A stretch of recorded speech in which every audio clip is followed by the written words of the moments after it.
عبداللہ بن مبارک سے روایت ہے کہ انہوں نے حسن اخلاق کا وصف بیان کرتے ہوئے کہا، حسن اخلاق لوگوں سے مسکرا کر ملنا ہے، بھلائی کرنا اور دوسروں کو تکلیف نہ دینا ہے۔ عبداللہ بن عمر رضی اللہ تعالی عنہ نے بیان کیا کہ رسول اللہ صلی اللہ علیہ وسلم بد زبان اور لڑنے جھگڑنے والے نہیں تھے۔ آپ صلی اللہ علیہ وسلم فرمایا کرتے تھے کہ تم میں سے سب سے بہتر وہ شخص ہے جس کے اخلاق سب سے اچھے ہوں، جو لوگوں سے کشادہ پیشانی سے پیش آئے۔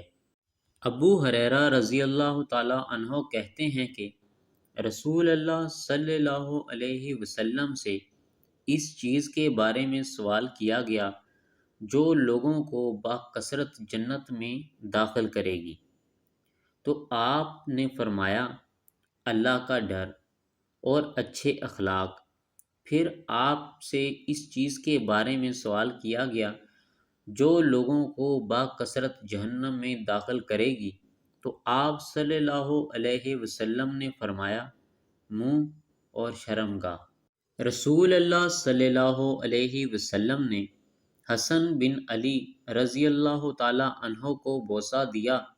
نبی کریم صلی اللہ علیہ وسلم کے پاس اقرا بن حابس رضی اللہ تعالی عنہ بیٹھے ہوئے تھے۔ اقرا رضی اللہ تعالی عنہ نے اس پر کہا کہ میرے 10 لڑکے ہیں اور میں نے ان میں سے کسی کو بوسہ نہیں دیا۔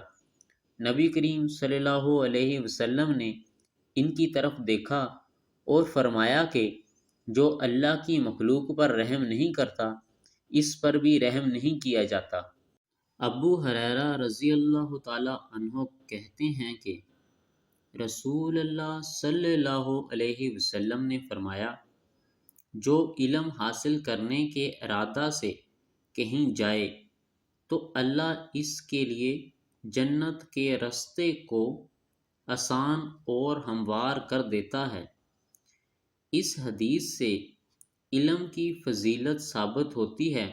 معلوم ہوا کہ علم کے حصول کے لیے سفر کرنا مستحب ہے۔ اگر خلوص نیت کے ساتھ علم شرعی کے حصول کی کوشش کی جائے تو اللہ رب العالمین جنت کا راستہ آسان کر دیتا ہے۔ ایک شخص نے رسول اللہ صلی اللہ علیہ وسلم کے سامنے دوسرے شخص کی تعریف کی تو آپ صلی اللہ علیہ وسلم نے فرمایا افسوس، تو نے اپنے ساتھی کی گردن کاٹ ڈالی، تو نے اپنے ساتھی کی گردن کاٹ ڈالی۔ کئی مرتبہ آپ صلی اللہ علیہ وسلم نے اسی طرح فرمایا۔